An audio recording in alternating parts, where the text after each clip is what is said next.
ನಮಸ್ಕಾರ ಎಲ್ಲರೂ ಹೇಗಿದ್ದೀರಾ? ಇವತ್ತು ನಾನು ಒಂದು ಸಿಂಪಲ್ ಆಗಿರೋ ಚಿಕನ್ ರೆಸಿಪಿನ ತಿಳಿಸ್ಕೊಡ್ತಾ ಇದ್ದೀನಿ. ಅದಕ್ಕೆ ಒಂದು ಮುಷ್ಟಿಯಷ್ಟು ಕರಿಬೇವು, 4ರಿಂದ 5 ಹಸಿಮೆಣಸಿನಕಾಯಿನ ಕಟ್ ಮಾಡಿ ಇಟ್ಕೊಂಡಿದ್ದೀನಿ, ಒಂದು ಮುಷ್ಟಿಯಷ್ಟು ಬೆಳ್ಳುಳ್ಳಿನ ಜಜ್ಜಿಟ್ಕೊಂಡಿದ್ದೀನಿ. ಈಗ ನಾನು ಮಿಕ್ಸ್ ಮಾಡೋದಕ್ಕೆ ಒಂದು ಬೌಲ್ ತೊಗೊಂಡಿದ್ದೀನಿ. ನಾನಿಲ್ಲಿ 1/4 kg ಚಿಕನ್ ತೊಗೊಂಡಿದ್ದೀನಿ. ಇದನ್ನು ಸಣ್ಣದಾಗಿ ಕಟ್ ಮಾಡಿ ಉಪ್ಪು ಖಾರ ಚೆನ್ನಾಗಿ ಇಟ್ಕೊಳ್ಳುತ್ತೆ.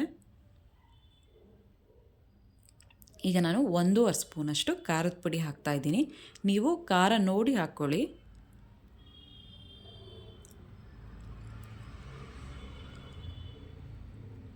ಒಂದು ಸ್ಪೂನಷ್ಟು ನಾನು ಧನಿಯಾ ಪುಡಿ ಹಾಕ್ತಾಯಿದ್ದೀನಿ.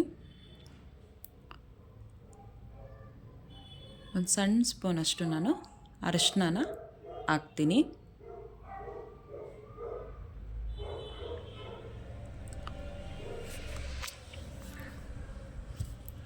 ಅರ್ಧ ಸ್ಪೂನಷ್ಟು ನಾನು ಮೆಣಸಿನ ಪುಡಿ ಹಾಕ್ತಾಯಿದ್ದೀನಿ. ರುಚಿಗೆ ತಕ್ಕಷ್ಟು ಉಪ್ಪನ್ನ ಹಾಕ್ತಾಯಿದ್ದೀನಿ.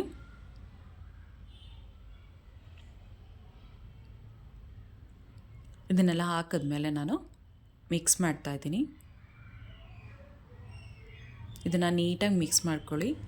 ಇದಕ್ಕೆ ಹಾಕಬೇಕಾಗಿರೋದು ಇಷ್ಟೇ ಪುಡಿ, ಬೇರೆ ಏನೂ ನಾನು ಇದಕ್ಕೆ ಹಾಕ್ತಾಯಿಲ್ಲ. ತುಂಬ ಚೆನ್ನಾಗಿರುತ್ತೆ, ಒಂದು ಸತಿ ಟ್ರೈ ಮಾಡಿ. ಇದನ್ನೆಲ್ಲ ನೀಟಾಗಿ ಮಿಕ್ಸ್ ಮಾಡಿ 1 ಗಂಟೆ ನೆನೆಸಿ ಚೆನ್ನಾಗಿರುತ್ತೆ. ಟೈಮ್ ಇಲ್ಲ ಅಂದರೆ ಒಂದು ಅರ್ಧ ಗಂಟೆ ನೆನೆಸಿ. ಈಗ ಇದನ್ನು ನೆನೆಯೋಕ್ಕೆ ನಾನು ಸಪ್ರೇಟ್ ಎತ್ತಿಡ್ತಾಯಿದ್ದೀನಿ. ಈಗ ಹೇಗೆ ಮಾಡೋದು ಅಂತ ನೋಡೋಣ. ಒಂದು ಪ್ಯಾನ್ ತೊಗೊಂಡು ನಾನು ಸ್ಟವ್ ಆನ್ ಮಾಡ್ತಾಯಿದ್ದೀನಿ. ಪ್ಯಾನ್ಗೆ ಎಣ್ಣೆ ಹಾಕ್ತಾಯಿದ್ದೀನಿ.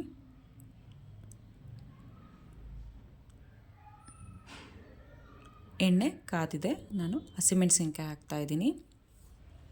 ಹಾಗೆ ಜಜ್ಜಿರೋ ಬೆಳ್ಳುಳ್ಳಿನ ಹಾಕ್ತಾಯಿದ್ದೀನಿ.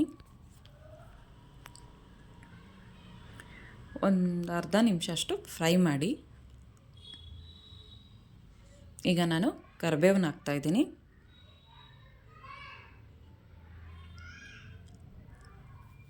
ಇದನ್ನು 1 ನಿಮಿಷ ಮಿಕ್ಸ್ ಮಾಡಿ.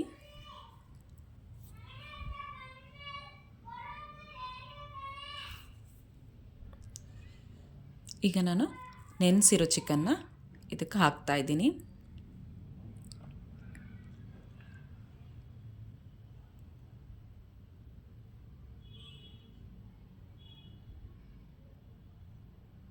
ಈಗ ಇದನ್ನು ನೀಟಾಗಿ ಮಿಕ್ಸ್ ಮಾಡ್ಕೋಬೇಕು.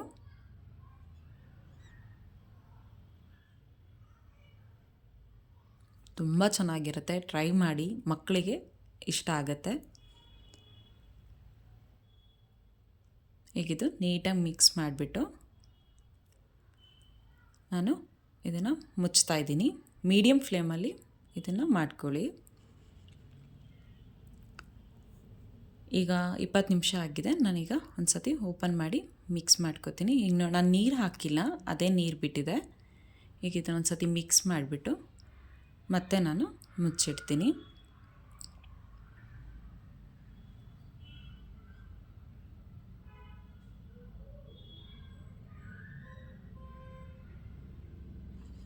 ಈಗ ಈ ಚಿಕನ್ ಬೆಂದಿದೆ.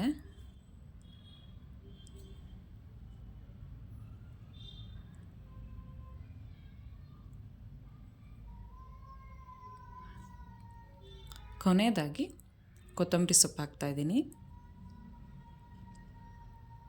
ಇದನ್ನು ಹಾಕಿ ಮಿಕ್ಸ್ ಮಾಡಿ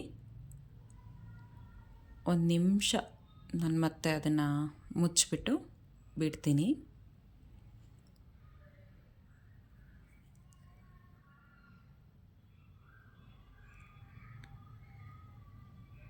ಈಗ ಇದು ರೆಡಿಯಾಗಿದೆ.